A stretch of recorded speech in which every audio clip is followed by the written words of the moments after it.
Isang magandang araw mga kaibigan! Narito na naman po si Shenshen TV na magbabahagi sa inyo tungkol sa kwento ng pag-ibig. Pero kung bago ka pa lamang sa aking YouTube channel, paki-like lang po ng ating video, paki-click na rin ang subscribe button at ganon din ang bell icon para lagi kayong updated sa mga paparating ko pang mga uploads. Chapter 5. Diana! Diana! Ang malakas na tinig ni Max, kasabay ng sunod-sunod na katok sa pinto ang nagpagising kay Diana. Napabalikwas siya. Diana! Buksan mo ang pinto! Diana! Gising na! Labas dyan! Bilis! Muling tawag ng lalaki. Nataranta siya. Parang may emergency base sa boses ni Max. Kaya hindi na niya nagawang ayusin man lang ang sarili.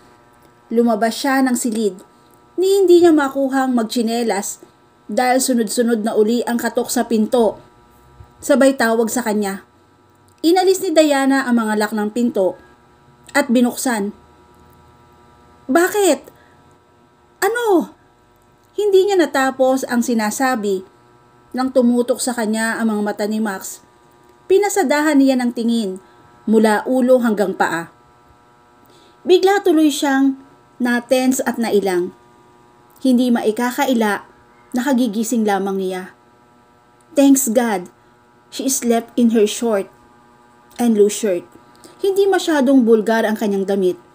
Gayunpaman, alam niyang magulo ang kanyang buhok. Hindi rin malayo na namumugto ang kanyang mga mata ng pag-iyak kahapon. Baka nga may muta pa siya. Ano bang problema? Tumikhim siya. Paano ay sobrang pauspa ng kanyang boses dala ng pagtulog?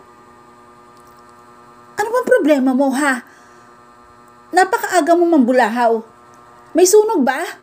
Pagtataray niya para pagtakpan ang pagkailang. This was the man who had a witness her weak moment. Ang lalaking nakasaksi sa kanyang pag-iyak. God! Usal ni Max. Hindi kumukurap sa pagkakatitig sa kanya na animo ay namatanda. Napakaganda mo. Lalo na sa umaga. She heard the word and they stirred something inside her. Hindi niya makakaukusahan ang binata na nambobola lamang dahil nakabaka sa mga mata nito ang paghanga. Isa pa, alam niyang masyadong maganda siya. Kahit noong chubby pa ay kapansin-pansin na ang pisikal niyang katangian. Lalo yung naging prominente nang bawasan ang kanyang timbang. Kung tutuusin, sanay na rin naman siyang makarinig ng mga papuri. Subalit ngayon, tila gusto niyang ngumiti na para bang nakarinig ng magandang balita. Nako-conscious siya at tumatambol ang kanyang dibdib. Panay ang taas-baba ng Adam's apple ni Max habang patuloy pa rin sa pamamasyal ang mga mata sa kanyang mukha. He looked like he was enchanted. Max, ano ba? Ano ba talagang kasadya mo? She cursed herself for stuttering. Nakatitig ka, sita niya. Lumakas na ang kabog ng kanyang dibdib. Tila nanunuot na ang titig nito hanggang sa kanyang mga buto. Tila namang nagising ang binata mula sa isang magandang panaginip. Nahagod nito ang buhok, ngunit hindi naman mukhang napahiya. Tila lalo pang nagniningning ang mga mata ni Max sa saya. Sorry, bago pa siya makahuma, ay hinawakan na nito ang kanyang braso. Halika, sabay hila sa kanya. Ha? Napasunod si Diana dahil mahigpit ang pagkakahawak nito sa kanya. Max, ano bang ginagawa mo? Bitiwan mo ako. Bakit mo ba ako hinihila? Pilit niyang hinahagilap ang mataray na boses. Huwag ka nang maraming satsat. Basta, may gusto akong ipakita sa'yo. Patuloy ang binata sa paghila sa kanya. Napipilitang umagapay siya rito. Napansin niya na ang treehouse ng kanilang tinatahak. Max, wala akong sapin sa paa. That's fine. Sinadya ko yon para mapil mo ang hamog sa Carabao grass na dinadaanan natin. Huwag kang mag-alala. Dahil sinisiguro ko naman na walang bato o kahit na anong sharp object na makakasugat sa paa mo. Hinarap na niya si Max. Para kang sirena ng bumbero na nagbubulahaw sa akin para lang madama ko ang hamog sa umaga. Ano bang drama to, ha? In all fairness, masarap nga sa talampakan ang malamig na hamog. Lalo pat umuulan kaninang madaling araw. Lumingon ang binata. To her astonishment, inungusan siya nito. Ang aga-aga ang sungit mo. Gustong matawa ni Diana sa ekspresyon ng mukha ni Max. He was so cute. Natigilan siya sa naisip. Mula nang makita niya si Max, ilang beses na siyang naisip ang tungkol sa pagngiti. At hindi ilang beses na rin na iniisip na gwapo talaga ito. Paano? Hindi kita maintindihan eh. Gusto mong mapil ko ang hamog. Paano mangyayari yun kung hinihila mo ako? Hindi ba pwede maglakad na lamang? My God! Siguruhin mo lang ha, na may katuturan itong ginagawa mo. Kung hindi, nako! Lagot ka talaga sa akin! Max just gave her a charming smile. Hindi na siya nito hinila. Sa halip ay naglakad na lamang siya, subalit hindi pa rin binibitawan ng binata ang kanyang braso. The next thing she knew, mula sa pupulsuhan, ay unti-unting bumababa ang pagkakahawak ni Max, until his hand was on her hand, coaching her to accept the union of their hands. Bahagyang naten si Diana. Dapat na niyang iwasiwas ang kamay para maiparating ang kanyang pagtanggi. Subalit may kung anong puwersa sa kanyang dibdib na naguudyok na tanggapin niya ang holding hands. Naglalakad pa rin sila. Parehong nakatuon ang paningin sa harap. Nagpapakiramdaman. Let go on my hand, Max, mahinahong sabi ni Diana. Pagkaraang bumuntong hininga. He obliqued silently. Nagbaba naman siya ng paningin at itinuon sa mga damong dinadaanan. Parang diamante ang hamog na nasa mga dahon dahil kumikislap sa tama ng pagsinag ng araw. Iyan ang gusto kong ipakita sa iyo, Diana. Maya-maya ay wika ni Max. Nagangat siya ng ulo. Sunrise ang inaasahan niyang makita. Subalit, rainbow ang tumambad sa kanya. Isang malaki at tila abot kamay na bahaghari. It took her breath away. Nakailang hakbang pa siya. There's always a rainbow after the rain, Diana, sabi ni Max mula sa likuran. Of course! Alam ni Diana ang bagay na yon. She bit her lip. Alam din niya na hindi ang scientific fact ang nais iparating ni Max. Gusto nitong sabihin na pagkatapos ng pagsubok ay ligaya naman ang hatid. Na pagkatapos ng madilim na gabi ay may kasunod na liwanag. Para ding araw na kapag ka lumubog ay muli ring sisikat para maghatid ng panibagong buhay. Itinuturing nating kabiguan ang isang bagay na hindi napapasa atin. Ang hindi natin alam, hindi talaga yon para sa atin. Dahil ang totoo, may mas magandang bagay na nakalaan. No pain comes without a purpose, Diana. Kapag kami nawala, may dumarating. When we lose something, we find better things. Pansamantalang pumikit si Diana. Then, she smelled the rain and the grass. Pagmulat ng mga mata, ay ramdam niya ang paggaan ng kanyang pakiramdam. Nilingon niya si Max. He was now sitting on the grass. Kakatuwa na kahit seryoso ang mukha ng binata ay makikita pa rin ang tenderness at ang mga mata nito. There was nothing but promise. Isang mapangako na hindi niya mapangalanan kung ano ang kahulugan. Are you a string trying to fix my broken heart? Ang dami mong alam. Ano yan? Base sa experience? Tanong niya habang nilalapitan si Max. There was tiny smile on her lips. Na-appreciate niya ang ginagawa ng binata. Hindi niya maintindihan.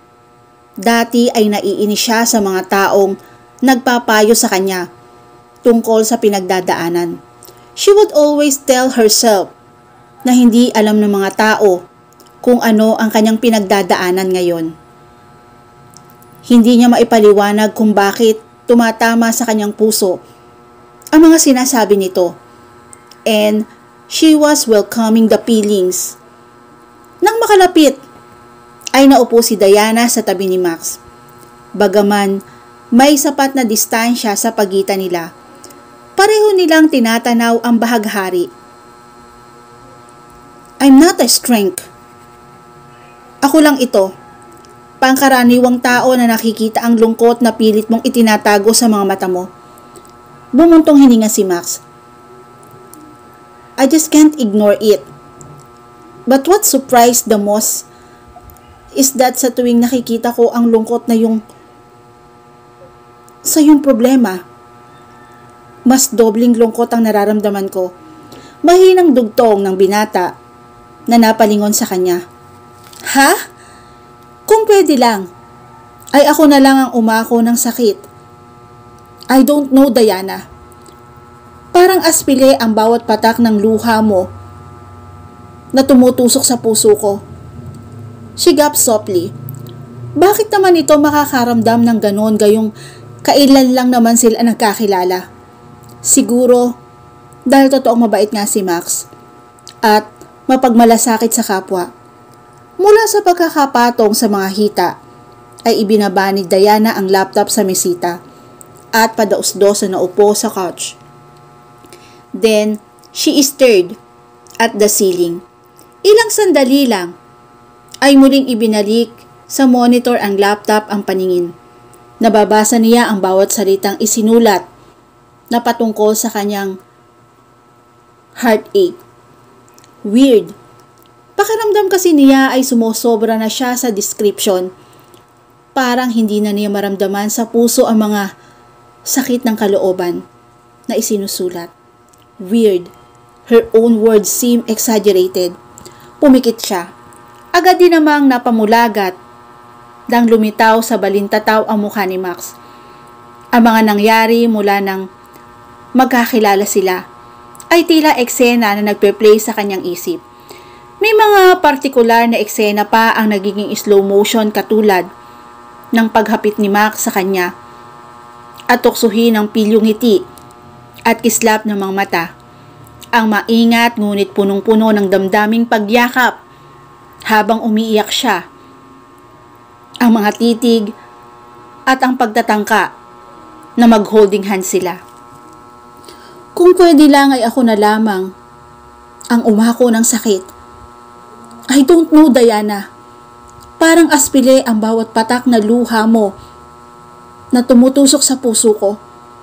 Ipinilig-pilig niya ang ulo na para bang sa pamamagitan niyon ay mawawala sa isipan ang mukha ni Max. Bakit nga ba kasi pumapasok ito sa kanyang isip? Isinara ni Diana ang file at ipinasyang magtrabaho. Isang laro sa cellphone ang kanyang binubuo. Nasa finishing touches na yon at kailangan na lang ng iba pang command application. Pagkatapos ay ida-dry run na bago tuluyang ibenta. Harapin pa lamang niya ang ginagawa ng matigilan. Pakiramdam kung tama ba ang naririnig niyang mga tunog ng gitara. Confirm. Somebody was strumming a guitar. Napalingon siya sa bintana.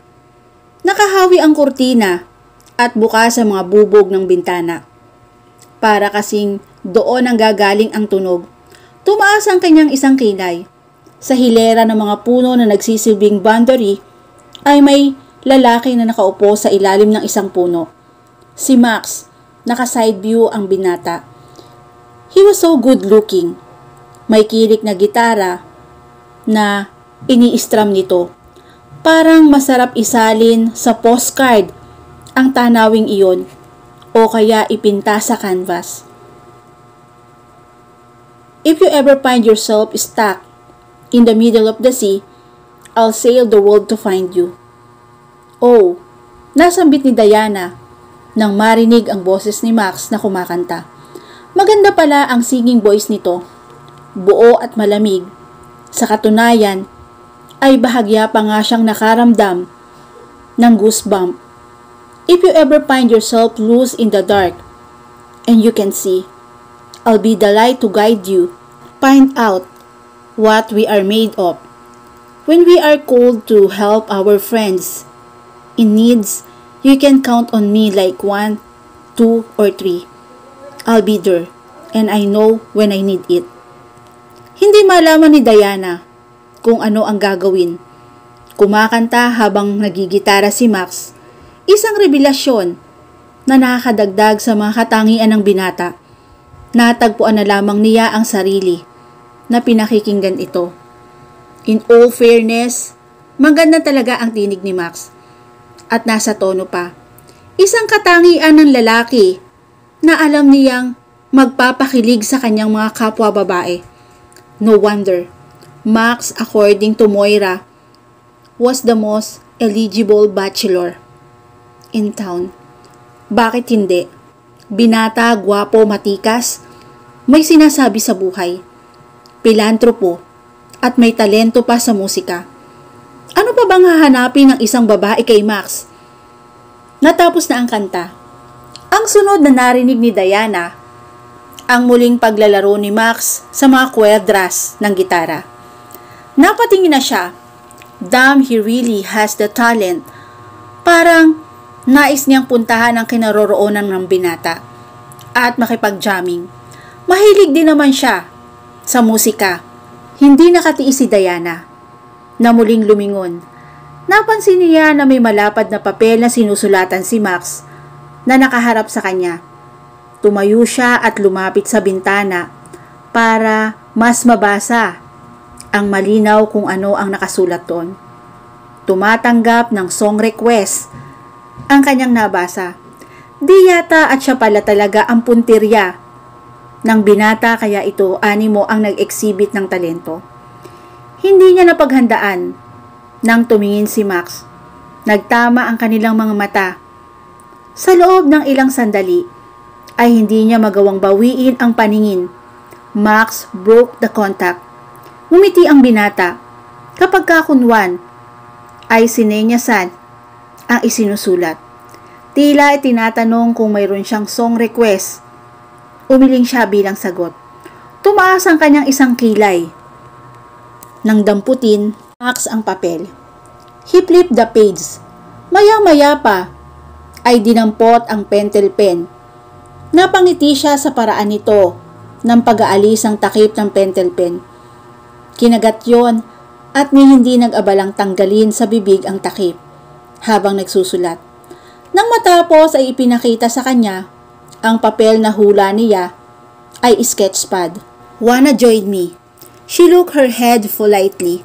Bumalik na si Diana sa sofa. Subalit hindi na siya makapagtrabaho. Nag-e-enjoy na kasi sa pakikinig kay Max.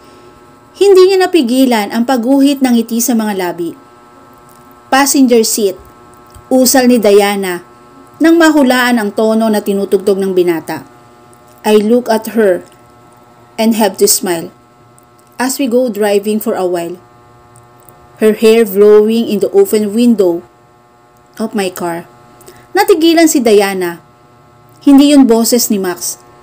Siya pala ang mahinang kumakanta at sumasabay sa tugtog ng gitara. Bahagya pa ngang tumatambol ang kanyang mga daliri sa kanyang mga hita. And she was actually smiling. Pil na pil niya ang pagkanta. Isang bagay na matagal niyang hindi ginagawa. At dito na po natatapos ang chapter 5 ng aking kwento. Muli po, maraming salamat po and God bless all.